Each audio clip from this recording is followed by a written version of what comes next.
Hi hello నమస్తే నేను Mishravanthi welcome to Suvarna media.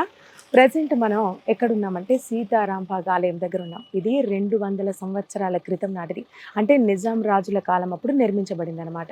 మరి ఎందుకు ఇన్ని సంవత్సరాలైనా ఈ ఆలయం ఎందుకు ఇట్లా వెనుకబడి ఉంది? ఈ ఆలయం గురించి ఎందుకో ఎవరికి తెలియట్లేదు. లోపల మనం లోపలికెళ్ళి అసలు ఆలయం ఏ విధంగా నిర్మించారు? కట్టడం అనేది యూరోపియన్ స్టైల్‌లో అంటే యూరోపియన్ వాస్తు శైలిలో కట్టారని మనం విన్నాము. సరే చూద్దాం లోపలికెళ్ళి ఆలయం ప్రాముఖ్యత, విశిష్టత ఎలా నిర్మించారు? ఎందుకు 200 సంవత్సరాలైనా ఎందుకు వెనుకబడింది? అంటే వీళ్ళకి కావాల్సిన నిధులు అందట్లేదా? ఇవన్నీ మనం తెలుసుకుందాం. సరే లోపలికైతే వెళ్దాం ఫస్ట్. సరే ప్రెజెంట్ అయితే ఇప్పుడు మనం మెయిన్ ద్వారం దగ్గరైతే ఉన్నాం. అంటే ఆ కాలంలో అప్పుడు సిమెంట్ లేదు కాబట్టి సున్నము, మట్టి ఇట్లాంటివన్నీ యూజ్ చేసి కట్టడం అయితే జరిగింది ఈ ఆలయం. సరే ఈ మెయిన్ ప్రధాన ద్వారం అయితే 20 అడుగుల ఎత్తులో ఉంది. అంటే చాలా డిఫరెంట్‌గా అంటే రాజస్థాన్, నార్త్ ఇండియన్ స్టైల్‌లో ఉంది ఇక్కడ టెంపుల్. అంటే సాధారణంగా ఈ తెలుగు రాష్ట్రాల్లో ఉన్నట్టు కాకుండా చాలా డిఫరెంట్ కట్టారనమాట. అంటే రాజస్థాన్, గుజరాత్ ఆ స్టైల్‌లో ఉంది. ఇటు మన మెయిన్ ప్రధాన ద్వారం చూసుకున్నట్టయితే 20 అడుగుల ఎత్తు అంటే మామూలు విషయం కాదు. ఇక్కడ సరే ఇప్పుడు మనమైతే ఇక్కడ చూసుకుందాం. అంటే మెయిన్ దర్వాజలు. ఈ దర్వాజలు చూసుకుంటే అయితే నిజంగా అసలు చాలా ఎంత బ్యూటిఫుల్‌గా ఉందంటే ఈ డిజైన్ గానీ ఇదంతా సాధారణంగా నాకు తెలిసి ఒక ఇద్దరు పర్సన్స్‌కి కూడా కదిలిస్తే కదలనటువంటి డోర్‌లని ఇక్కడ నిర్మించారు. ఇది చూసుకున్నట్టయితే ఇక్కడ డిజైన్ పూర్తిగా ఫ్లవర్ కూడా కాదు. ఒక మొగ్గ మాదిరిగా ఇక్కడ డిజైన్ చేయడం జరిగింది.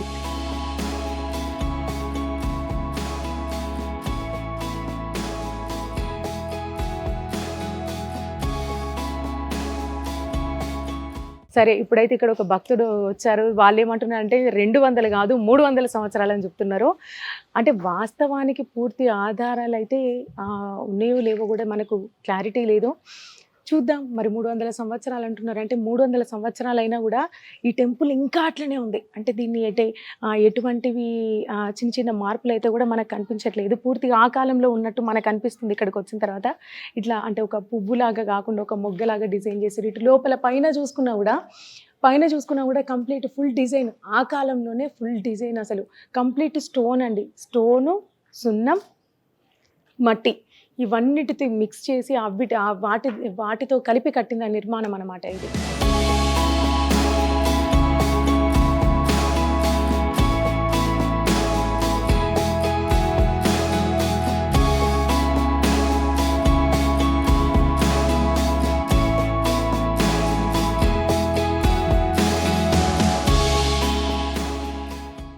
సరే ప్రెజెంట్ ఇప్పుడు మనం గుడి లోపలికైతే రావడం జరిగింది. సీతారాంబాగ్ ఆలయం. మరి బాగ్ అంటే పూల తోట అని అర్థం. అంటే సీతారాముడి దేవాలయం ఒక పూల తోటలో నిర్మించబడింది. అందుకని సీతారాంబాగ్ ఆలయం అని పేరు వచ్చింది. అయితే ఒకప్పుడు ఇది 25 ఎకరాల విస్తీర్ణంలో నిర్మించబడింది అన్నట్టు. అప్పుడు మొత్తం కంప్లీట్ పూల తోటలు ఒక అందమైన గార్డెన్లో నిర్మించబడింది అనమాట. కానీ రాను రాను రాను మరి ఎన్ని శతాబ్దాలు జరిగినాయి కదా. మరి ఆ పూల తోటలు అట్లనే ఉంటాయా? ఉండయి కదా. అట్లా రకరకాల వేరే వేరే నిర్మాణాలు జరిగి అట్లా పూల తోటలు కాస్త చిన్న చిన్న తోటల వరకే పరిమితమైంది. అయితే 25 సంవత్సరాల అంటే 25 ఎకరాలలో విస్తీర్ణ పడింది అనమాట ఈ టెంపుల్. 1820లో ఒక మార్వాడి అతను తన మొక్కుకున్నాడు అనమాట. ఇక్కడ నేను రాముల వారి ఆలయం కడతానని మొక్కుకున్నాడు. అయితే 1820లో 25 ఎకరాలు తీసుకొని నిర్మాణం స్టార్ట్ చేస్తే 1832 సంవత్సరంలో ఇక్కడ రాముడి విగ్రహం సీతారాముల వారి విగ్రహం ప్రతిష్ఠించడం జరిగింది. 50 మంది పండితులు అప్పటి నుంచి ఇప్పటి వరకు అంటే పూజలు చేస్తూనే ఉన్నారు. వాళ్ళకి అదే ఆదాయం. అంతకు మించి వేరే ఎక్కడి నుంచి వచ్చిన ఆదాయం అయితే లేదంట. అయితే ఇక్కడ ఇంకొక విశిష్టత ఏంటంటే ఇక్కడ ప్రసాదం అనేది కొనుక్కొని తీసుకోవడం అనేది ఇక్కడ ఉండదు. ఫ్రీ ప్రసాదం. ఇదైతే ఇక్కడ మెయిన్ విశిష్టత అని చెప్పుకోవాలి. సరే అన్ని అంటే 25 ఎకరాలలో ఉన్న పూల తోట కాస్త ఇట్లా చిన్న చిన్న తోటలకే పరిమితమైందనమాట.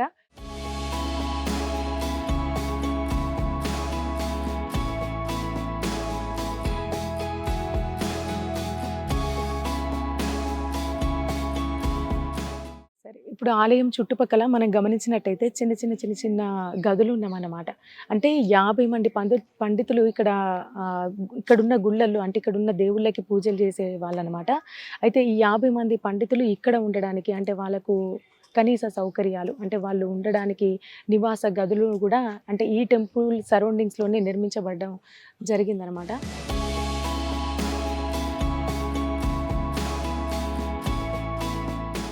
చాలా టెంపుల్స్‌లో ఉన్న దానికంటే ఇక్కడ చాలా డిఫరెంట్‌గా ఉందన్నమాట ఇక్కడ ఈ టెంపుల్ ధ్వజస్తంభం. మెయిన్ అంటే సీతారాంబాగ్ అంటే సీతారాముల ఆలయం ఒక్కటే కాకుండా మరి సీతారాముడు ఉన్నప్పుడు ఆంజనేయుడు ఉండాలి కదా. సో ఆంజనేయ స్వామి టెంపుల్. మళ్ళీ ఇక్కడ ఇంకొక విశిష్టత ఏంటంటే భరత శత్రుఘ్నుల అంటే రాముడి వాళ్ళ బ్రదర్స్ వాళ్ళకు కూడా ఆలయం నిర్మించడం అనేది కూడా జరిగింది. ఇంకొకటి వెంకటేశ్వర స్వామి ఆలయం ఉందంట. అయితే ఒకప్పుడు ఇక్కడ 9 బావులు ఉండేవంట. 9 బావులు ఉండేనంట. అయితే క్రమేణా అవన్నీ అంతరించుకుపోయినాయంట. అంటే మరి తర్వాత వచ్చిన వాళ్ళు మేబీ కూల్చేయొచ్చు. సరే ఇప్పుడైతే ఇంకా లోపలికెళ్దాం. ఇంకెన్ని బావులున్నాయి, ఏంటి ఇవన్నీ ఇప్పుడు మనం తెలుసుకుందాం.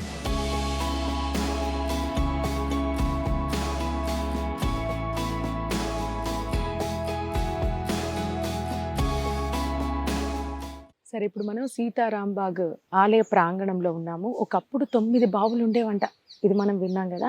ప్రజెంట్ అయితే ఇప్పుడు మనం ఒక బావి దగ్గర ఉన్నాం. దీన్ని మెట్ల బావి అని కూడా అనొచ్చు. ఇక్కడ చూసుకున్నట్టయితే అంటే నీరు కొంచెం కలుషితమైంది. అంటే ఏ ప్రభుత్వం కానీ ప్రజెంట్ అంటే ఇక్కడ తెలంగాణలో ఉన్న ఆలయం కాబట్టి తెలంగాణ ప్రభుత్వం పట్టించుకోకనో ఏమో తెలీదు. బట్ ఇట్లా అంటే పూర్తిగా అంతరించుకుపోతున్నట్టు అనిపిస్తుంది. అంటే పూర్తి డెవలప్‌మెంట్ అనేది ఇక్కడ కనిపిస్తలేదు. ఇటు నీరు చూసుకున్నట్టయితే పూర్తి కలుషితమైంది. నాకు తెలిసి చాలా లోతు బానే లోతుండుంటది. అంటే ఇది మొత్తం కంచె వేశారనమాట. అంటే ఎవ్వరూ లోపలికి వెళ్ళకుండా అంటే ఎటువంటి ప్రమాదం జరగకుండా ఇవన్నీ పూర్తిగా కంచె వేయడం జరిగింది. లోపల కూడా మోటారు ఫిట్ చేసిండ్లు. వాళ్ళకేమన్నా అంటే విగ్రహాలకు గానీ, ఆలయం లోపల అవసరాలకు నీరు అవసరం కాబట్టి ఈ లోపల అంటే మోటార్ ద్వారా తీసుకునే ప్రయత్నం అయితే ఉంది గానీ, పూర్తిగా లోపలికి దిగి వెళ్ళడానికైతే ఇక్కడ లేదు. పూర్తిగా కంచెతోని నిర్మితమై ఉంది ఇక్కడ.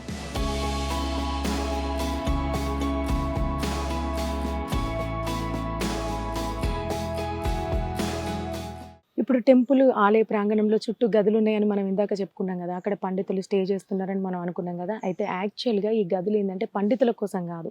అంతకుముందు ఇక్కడ వేద పాఠశాల ఉండేదనమాట. అంటే మనం చిన్నప్పుడు విన్నాం చూడండి. దాశరథి అని పద్యం చివరన దాశరథి అని మనం చదువుకునేవాళ్ళం. అట్లా దాశరథి అని ఇట్లా ప్రముఖ పండితులందరూ ఇక్కడ నేర్చుకొని అంటే ఇక్కడ విద్యను అభ్యసించిన వారే అనమాట. తర్వాత కళాశాలలు స్థాపించడం, తర్వాత పాఠశాలలు స్థాపించడం, వాటి ద్వారా ఇవన్నీ అట్టడుగుపోయినాయనమాట. ఆ తర్వాత అందరూ అంటే ప్రముఖులు గూడా బయట చదువుకోవడం ఇదంతా జరిగింది. కానీ ఒకప్పుడు తెలంగాణలో గానీ, అంటే ఏపీలో గానీ ఇట్లాంటి పాఠశాలలు, కళాశాలలు ఉండకపోయేటివి గదా. అంటే వేద పాఠశాలలు గూడా ఉండకపోయేటివి గదా. సో, అప్పుడు ఇదొకప్పుడు స్కూల్, కాలేజ్ అనుకోవచ్చు, ఏదైనా అనుకోవచ్చు. అంటే దాశరథి అంటే కొంతమంది కవులు, కళాకారులందరూ ఇక్కడ విద్యను అభ్యసించే వాళ్ళనమాట. అట్లా ఫేమస్ ఈ సీతారాంబాగ్ ఆలయం అనేది. సరే లోపలికైతే వెళ్దాం. లోపల సీతారాముడి ఆలయం ఉంది. లోపల ఏ విధంగా ఉంది, ఏ విధంగా నిర్మించబడింది, ఇవన్నీ ఇప్పుడు మనం తెలుసుకుందాం.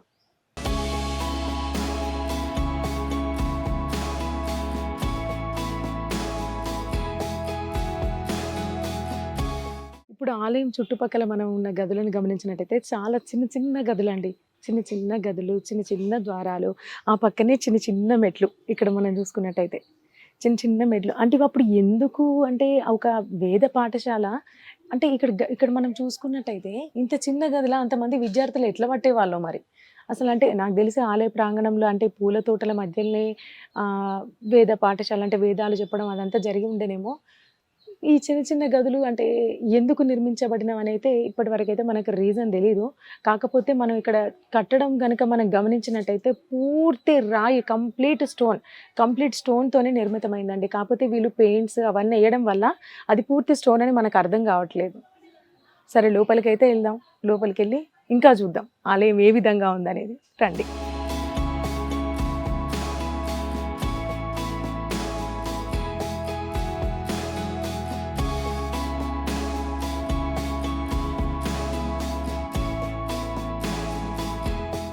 ప్రెజెంట్ ఇప్పుడు మనం ఆలయం లోపలికొచ్చామండి. ఎన్ని స్తంభాలో మనం అసలు చెప్పలేము.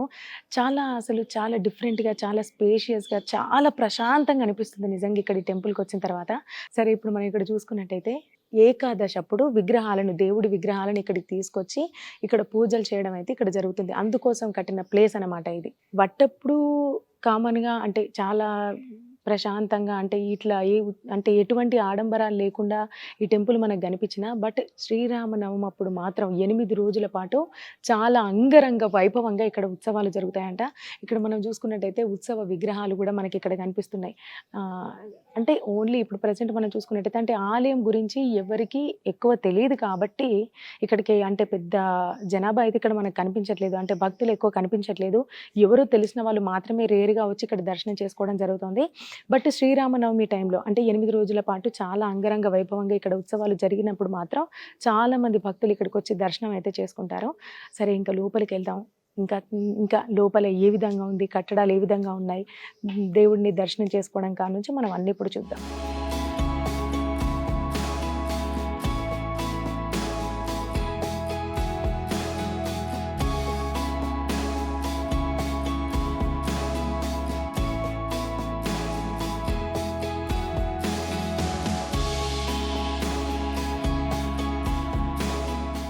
ఓకే. ఇప్పుడు ఈ సీతారాంబాగ్ ఆలయంలో ఒక భక్తురాలు మన దగ్గర ఉన్నారు. తనతో మాట్లాడి తన అభిప్రాయం ఏంటనేది తెలుసుకుందాం. అమ్మ చెప్పండి, ఎక్కడి నుంచి వచ్చారు మీరు? మేము సికింద్రాబాద్ నుంచి వచ్చాము. మేము ఎప్పుడు ఈ పాత దేవాలయాల కోసం వెతుక్కుంటూ ఉంటాం, పురాతన దేవాలయాల కోసం అని చెప్పేసని. అమ్మపల్లి తర్వాత ఈ మధ్య అది ఇంకొక రంగనాథ స్వామి ఆలయం కూడా వెళ్ళొచ్చాము. దీంట్లోనే వెతుకుతుంటే ఇది కనబడ్డది అనమాట అవునమ్మా. మేమంటే ఒక 30 years అమెరికాలో ఉండి ఇప్పుడే ఒక 6 years అయింది ఇక్కడికి వచ్చి ఇట్లాంటి దేవాలయాలు చూడడం కోసమని. చాలా ప్రశాంతంగా చాలా సంతోషంగా ఉంది. దీనికి చాలా పెద్ద టెంపుల్ 25 ఎకరాలని చెప్పేసి అని చూశాను గూగుల్లో. అయితే గూగుల్లో 200 ఏళ్ళు అన్నారు, కానీ పూజారిని అడిగితే ఆయన 350 ఏళ్ల పైగా అని చెప్తున్నారు. ఇక్కడ చాలా ప్రశాంతంగా ఉంది. ఇక్కడకు వస్తే అన్నీ మర్చిపోతాం, చాలా బాగుంది. కానీ ఇది ఇగ్నోర్ చేసిన దేవాలయంగా ఉంది. ఎవరైనా టేకప్ చేసి డబ్బున్న వాళ్ళు దీన్ని అభివృద్ధిలోకి తెస్తే మాత్రం చాలా ప్రాచుర్యంలోకి వస్తుంది. చాలా చాలా బాగుంది ఇక్కడ. Thank you.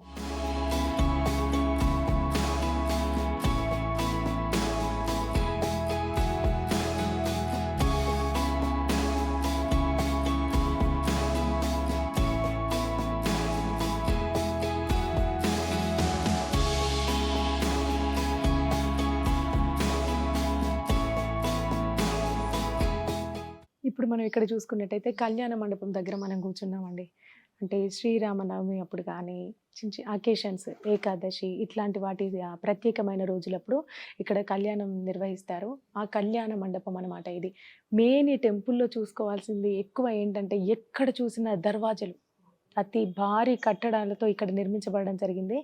నిజంగా ఇక్కడికి వస్తే ఎవరి నోటి నుంచి అయినా అంటే ఒక నాస్తికులు కూడా ఇక్కడికి వచ్చిన తర్వాత ఈ టెంపుల్లో ఒక 5 minutes కూర్చుంటే చాలు, ఏ నాస్తికుడి నోటి నుంచి అయినా కూడా జై శ్రీరామ శ్రీరామ అని అనుకోవాల్సిందే అండి. ఇది ఖచ్చితంగా నిజంగా. ఓకే, ఇప్పుడు మనం మెయిన్ టెంపుల్ దగ్గర అయితే మనం ఉన్నామండి. ఇప్పుడు సీతారాముల వారి దర్శనం మనం చేసుకోబోతున్నాం. సరే లోపలికైతే వెళ్దాం రండి.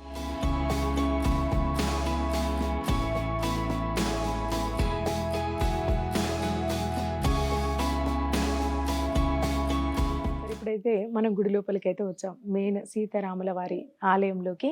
అయితే ఈ ఆలయం లోపలికి రాగానే ఇక్కడ కూడా మళ్ళీ చుట్టూ మనకు ఒక ప్రాంగణం అయితే కనిపిస్తుంది. అయితే ఈ టెంపుల్లో మెయిన్ చెప్పుకోవాల్సిన విషయం ఏంటంటే మొత్తం 500 స్తంభాలు ఉంటాయంట. ఈ టెంపుల్ సరౌండింగ్స్ మొత్తం అన్ని స్తంభాలు మొత్తం కలిపి 500 స్తంభాలు ఉంటాయంట. అయితే ఇక్కడ ఈ టెంపుల్ కట్టడానికి రీజన్ ఏంటంటే గనేరివాలా కుటుంబానికి చెందిన ఒక మార్వాడి అతను, అంటే అతని నేమ్ కూడా పునర్వాల గనేరివాలా అతని నేమ్ కూడా. ఆయన ఒక 25 ఎకరాలు తీసుకున్నాడు. 25 ఎకరాలలో ఇక్కడ గుడి నిర్మించడం అనేది ఇక్కడ జరిగింది. అయితే ఆయనకు కూడా అప్పుడు అప్పటి నిజాం రాజు కూడా కొంచెం ఆర్థిక సహాయం చేసిండంట. అంటే ఇక్కడ మనం మెయిన్ ఏంటంటే ఒక ముస్లిము ఒక హిందూ ఇద్దరు కలిసి నిర్మించిన ఆలయం అన్నమాట ఇది. అంటే అంత ప్రాముఖ్యత, అంతటి విశిష్టత ఉంది ఈ ఆలయానికి. అయితే ఇక్కడ మనం ఆలయం లోపల మెయిన్ ఆలయం అంటే విగ్రహాలకు ఎదురుగానే పెద్ద ధ్వజస్తంభం అనేది ఇక్కడ నిర్మించడం జరిగింది. మ్యాక్సిమం మనం ఏ ఆలయానికి వెళ్ళినా కూడా ధ్వజస్తంభం అనేది ఆలయం బయట ఉంటుంది. కానీ ఇక్కడ మాత్రం దేవుడి విగ్రహాల కంటే గర్భగుడికి ఎదురుగానే ధ్వజస్తంభం అనేది నిర్మించబడింది. అయితే ధ్వజస్తంభానికి ఆనుకొని ఒక అద్భుతమైన పెయింటింగ్ ఉందండి. ఆ పెయింటింగ్ ఏంటంటే రాముడి పట్టాభిషేకం అంటే భరత క్షేత్రజ్ఞులు వీళ్ళంతా అంటే రాముడి ఫ్యామిలీ మొత్తం అందులో ఆ పట్టాభిషేకంలో మనకు కనిపిస్తుంది. అంటే ధ్వజస్తంభాన్ని ఆనుకొని ఉంటుంది ఆ పెయింటింగ్. అయితే ఈ టెంపుల్కి వచ్చిన వారు ఖచ్చితంగా ధ్వజస్తంభంతో పాటు ఆ పెయింటింగ్ని కూడా చూసినట్టయితే ఒక అద్భుతమైన అనుభూతిని పొందుతారు వాళ్ళైతే. సరే, లోపలైతే మనకి వెళ్ళడానికి అంటే కెమెరాకైతే పర్మిషన్ లేదు. అయినా మేము సీక్రెట్గా మొబైల్లో ఒక ఫోటో తీసిన అది మీకు చూపిస్తా, ఓకేనా?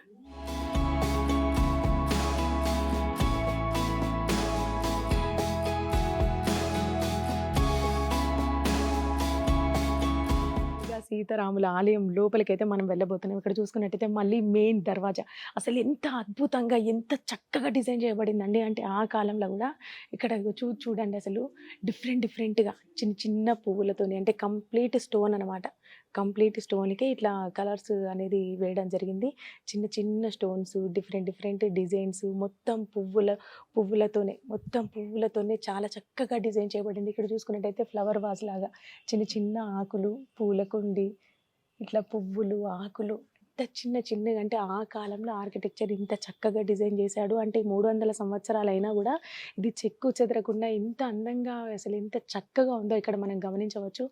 ఇక్కడ పైన చూసుకున్నట్టయితే ఆ డిజైన్ కూడా సేమ్ పువ్వులు, ఆకులు, చిన్న మొగ్గలు అసలు ఎంత అందంగా ఎంత చక్కగా అంటే ఒక స్టోన్ మీద ఇట్లా డిజైన్ చేయడం అంత చిన్నగా అంటే అసలు అది చాలా కష్టం. అంటే ఎటువంటి టెక్నాలజీ కూడా యూజ్ చేయకుండా కేవలం ఒక మానవుడి చేతులతోనే ఇదంతా చెక్కడం అనేది అయితే నిజంగా చాలా గ్రేట్. ఒక భారతీయుడిగా మనం ఇది చాలా గర్వించదగ్గ విషయం.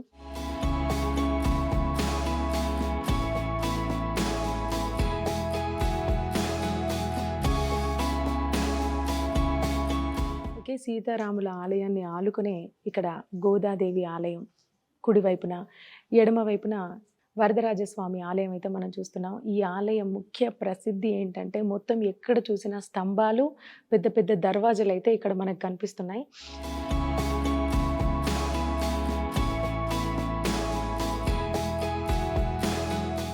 ఇప్పుడు మనం వరదరాజస్వామి టెంపుల్ ముందైతే ఉన్నాం. ఇక్కడ మనకు చూసుకున్నట్టయితే ఒక యంత్రం, తాబేలు యంత్రం మాదిరిగా మనకి ఇక్కడ కనిపిస్తోంది. అయితే దీని విశిష్టత ఏంటిది అనేది ఇప్పుడు మనం తెలుసుకుందాం. ఇక్కడ పంతులు గారు ఉన్నారు. పంతులు గారు చెప్పండి, ఇక్కడ ఈ విశిష్టత ఏంటి? ఇక్కడ తాబేలు యంత్రం, ఈ తాబేలు యంత్రము పవిత్రత చాలా ఉందమ్మా. ఒకప్పుడు 300 ఇయర్స్ ఇది పురాణం కలిగిన చరిత్ర. దీని యొక్క ఆలయం గురించి అంతా మీకు సంగ్రహము పంచాంగంలో కూడా ఉంటుంది. 191 ఇయర్స్ నుంచి కూడా ఇక్కడ మనకు బ్రహ్మోత్సవాలు జరుగుతున్నాయి. బ్రహ్మోత్సవాలు అంటే అప్పుడు పెద్దలు నిర్ణయించినాయి. అప్పుడు ఏ విధంగా మనము ఈ బ్రహ్మోత్సవాలు చేయాలి అంటే ఏ దేవుని ఊరేగింపులు ఏ విధంగా చేయాలి, ఇక్కడ ఏ విధం కార్యక్రమాలు బ్రహ్మోత్సవాలు ఏ విధంగా చేస్తే బాగుంటుంది అని నిర్ణయించినాయి. ఇది చాలా ప్రాచీనమైనది కాబట్టి ఇలాంటి ఆలయాలు మనకి ఉండడం కూడా చాలా ధర్మత. మన ఏంటంటే ఈ ఆలయాలను కాపాడుకోవడం కూడా చాలా కష్టము. కానీ పూర్వీకులు అప్పటి నుంచి కూడా చేస్తున్నప్పుడు వాళ్ళు రాజస్థాన్ నుంచి కూడా ఇక్కడికి వచ్చి ఈ యొక్క ఆలయాన్ని నిర్మించాలని నిర్ణయించుకున్నారు. ఫస్ట్ సీతారాంబాగ్ అనే ఆలయం. ఈ ఆలయం తర్వాత 20 ఏళ్ళ తర్వాత మన వరదరాజ స్వామి మందిరము మరియు లక్ష్మీ మందిరము ఇవి నిర్మించబడింది. కాబట్టి ఈ ప్రాచీన ఆలయాల్ని మనము ఎంతగా పూజిస్తే ఎంతగా పవిత్రంగా ఉంచుకుంటే అంత మంచిది. అప్పట్లో పెద్దలు చాలామంది ఈ యొక్క కార్యక్రమాన్ని నిర్వహించి వాళ్ళు చేసిన వాళ్ళు ఉన్నారు. వారి తర్వాత ఇక తరతరాలు ఈ విధంగా నడుస్తుంది. వాళ్ళ వంశస్థులు కూడా వీళ్ళకంటే ఇంతకంటే పెద్ద దేవాలయం పుష్కరిణి రంగనాథం టెంపుల్, అక్కడ కూడా మంచి ఆలయం ఉంది, దీనికంటే పెద్దగా ఉంటుంది. అక్కడ డాక్టర్ అరవింద్ కుమార్ గారు గన్నేరు వాళ్ళు అరవింద్ కుమార్ గన్నేరు వాళ్ళు, తర్వాత లక్ష్మీ నివాస్ అరవింద్ కుమార్, అనంత ప్రసాద్ గన్నేరు వాళ్ళు. ఆయన లాయరు. ఆయన ప్రస్తుతానికి అక్కడ పుష్కరిణి లోపల రంగనాథం టెంపుల్లో ఆయన యజమాన్యం వహిస్తున్నారు చైర్మన్గా. ఇక్కడ అరవింద్ కుమార్ గన్నేరు వాళ్ళు, ఈయన డాక్టర్ గారు, ఈయన ఇక్కడ ఈ యొక్క ఆలయాన్ని చేస్తున్నారు. వాళ్ళ తరతరాల నుంచి కూడా ఈ ఆలయం ఉన్నాయి. కానీ ప్రస్తుతానికి ఇప్పుడు అయితే 5 బావులు కనిపిస్తాయి. ప్రస్తుతానికి 5 బావులు అయితే మనకు మంచి విచిత్రంగా కనిపిస్తాయి. మిగతావి ఊరుకుపోయి ఉన్నాయి. కాబట్టి ఈ ఆలయం యొక్క నిర్మాణం కూడా అప్పట్లో నిర్మించిన అప్పుడు పెద్దలకు తెలిసినంత మనకు తెలియదు. కాబట్టి నాకు తెలిసిందేదో నేను చెప్పగలుగుతున్నాను. అంతే. జై శ్రీమన్నారాయణ.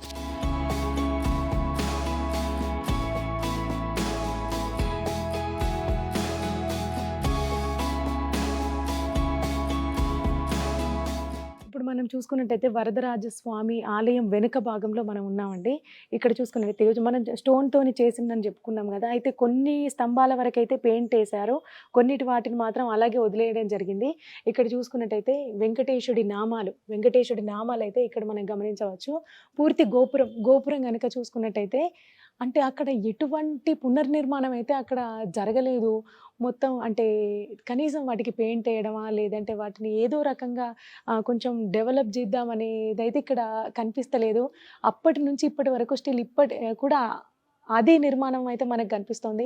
చిన్న చెక్కు చెదిరిన చిన్న విగ్రహాలైతే అవైతే మనం చూస్తున్నాము. పాకురు పట్టిన విధానం అయితే మనకు కనిపిస్తుంది. అంటే కొంచెం ప్రభుత్వంలా లేదా ఇక్కడ ఆలయ అధికారులైనా ఎవరైనా చొరవ తీసుకొని దీనికి పూర్తిగా పెయింటింగ్ కానీ అవన్నీ వేసి కొంచెం చొరవ తీసుకొని కొంచెం డెవలప్మెంట్ చేస్తే బాగుండేది.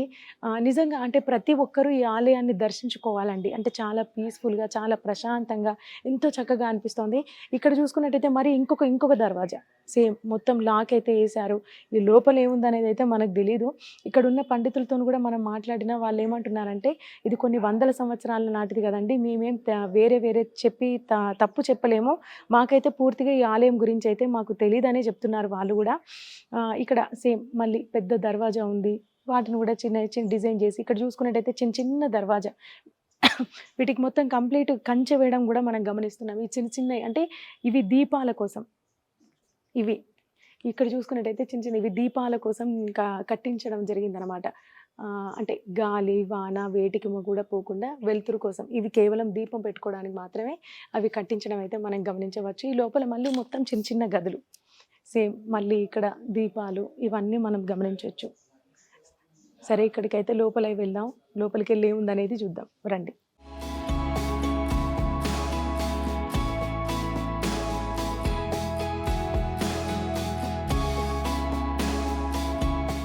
ఓకే, ఫైనల్గా మనం ఆంజనేయ స్వామి టెంపుల్ దగ్గర అయితే మనం ఇక్కడ ఉన్నామండి. బయట చూసుకున్నట్టయితే రావి చెట్టు పెద్ద వృక్షం ఉంది. ఇక్కడ శివలింగం చుట్టూ 4 నందులు ఇటు శివుడికి అభిషేకం చేస్తున్నట్టు, అటు పక్కన చూసుకున్నట్టయితే ఇంకొక పెద్ద నంది. అంటే వచ్చిన భక్తులు కూడా అంటే ఎటువంటి రుసుము చెల్లించకుండా ఇటు వాళ్ళ సొంత చేతులతోని వాళ్ళంతటా వాళ్ళు ఓం నమ శివాయ అని అనుకుంటూ ఇటు అభిషేకం చేసే విధంగా ఇక్కడ శివలింగం అయితే ఇక్కడ మనం చూడొచ్చు. నిజంగా చాలా అద్భుతంగా ఎంత చక్కగా అంటే ఇక్కడ మనం గమనించినట్టయితే ఎటువంటి రుసుము చెల్లించే ఆఫీస్ అయితే ఈ ఆలయ ప్రాంగణంలో ఎక్కడ కనిపించట్లేదండి. మనం హైదరాబాద్లో ఏ ఆలయంకి వెళ్ళినా మనం అర్చన చేయించుకోవాలనుకున్నా లేదా అభిషేకం చేయించుకోవాలనుకున్నా సపరేట్గా మనం రుసుము చెల్లించి 15 రూపాయలు, 20 రూపాయలు, 100 రూపాయలు అట్లా మనం చెల్లించి మనం అయ్యగారులతోని పూజ చేయించుకోవడం కానీ అర్చన చేయించుకోవడం కానీ మనం గమనిస్తూనే ఉంటాం. కానీ ఇక్కడ మాత్రం అటువంటి రుసుము చెల్లించే విధానం కానీ ఇటు ప్రసాదం కానీ డబ్బులు పెట్టి కొనుక్కొని తీసుకునే విధానం అయితే ఇక్కడైతే మనకు కనిపించట్లేదు. సో ఫైనల్గా మనం ఆంజనేయ స్వామి టెంపుల్ దగ్గర అయితే ఉన్నాం. లోపలికి వెళ్ళి ఆంజనేయ స్వామిని మనం దర్శనం చేసుకుందాం.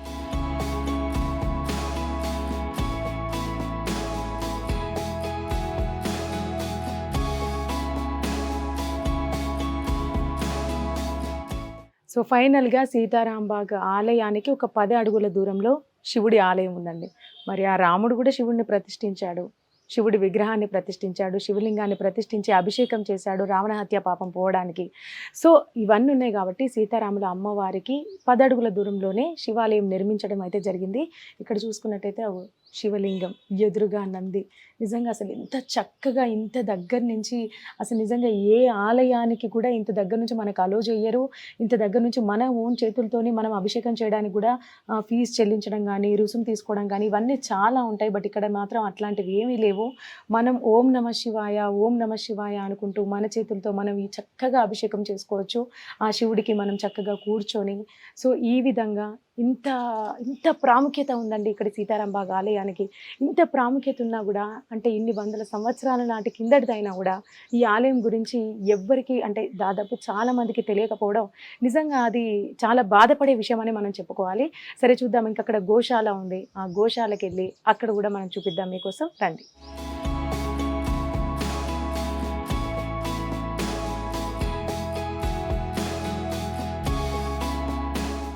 సో ఫైనల్‌గా సీతారాముల వారి దర్శనం అయితే అయిపోయిందండి. సీతారాం బాగ్ టెంపుల్ చూసాము, అక్కడ ఆంజనేయ స్వామి వారి టెంపుల్ చూసాం, వరదరాజస్వామి టెంపుల్ చూసాం, గోదాదేవి దర్శనం అయిపోయింది. ఫైనల్‌గా 10 అడుగుల దూరంలో శివాలయం దర్శనం చూసాం. ఇంకా అట్టడికిపోయిన మెట్ల బావులు అని అనుకోవచ్చు. ఆ బావులు మొత్తం 9 ఉంటే మొత్తం 4 అంతరించుకుపోయాయి. 5 బావులు అయితే మనకు అందుబాటులో ఉన్నాయి. అందులో కొన్ని బావులకు వెళ్ళే దారిని అయితే మూసివేయడం జరిగింది. మీకైతే ఒక మెట్ల బావిని అయితే చూపించాం. ఆ వాటర్ మొత్తం అంటే కొంచెం మురికి పట్టిన విధంగా ఉన్నాయి, ప్యూర్ అయితే లేవు. అందులో తాబేళ్లను పెంచడం ఇవన్నీ అయితే మనం చూసాం. సో ఫైనల్‌గా గోమాత ఎన్ని పాపాలు చేసినా ఒక గోమాతను పెంచుకుంటే ఎంతో పుణ్యం వస్తుందని అంటారు కదా. సో ఫైనల్‌గా ఏ గుడి ప్రాంగణంలోనైనా ఈ గోమాతలు అయితే పెంచడం అయితే జరుగుతుంది. ఫైనల్‌గా మనం ఇక్కడ గోమాతలను అయితే చూస్తున్నాం. అంటే వీటికి పెట్టే పోషణ కానీ ఇవన్నీ అయితే కంప్లీట్ ఈ ఆలయ అధికారులు, అంటే ఆలయ వాళ్ళే చూసుకుంటున్నారు.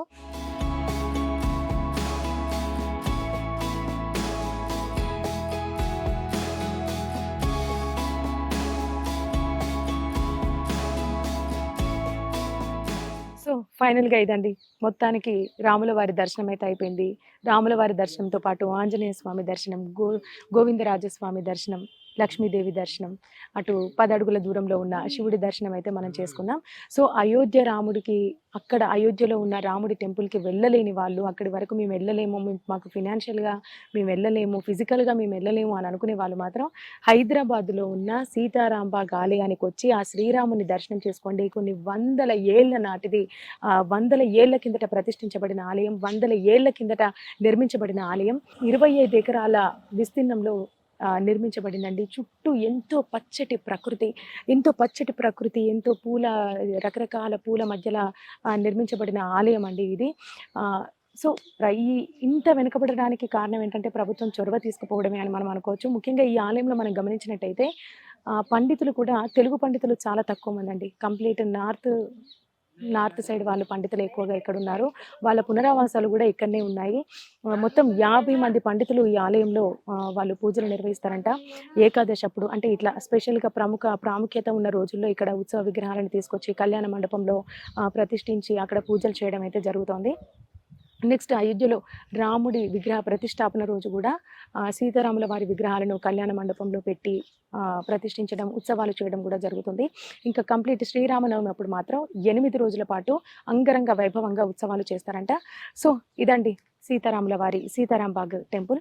మరో కొత్త వీడియోతో మీ ముందుంటాం. ఈ వీడియో కనుక మీకు నచ్చినట్టయితే లైక్ చేయండి, షేర్ చేయండి, సబ్స్క్రైబ్ చేయండి.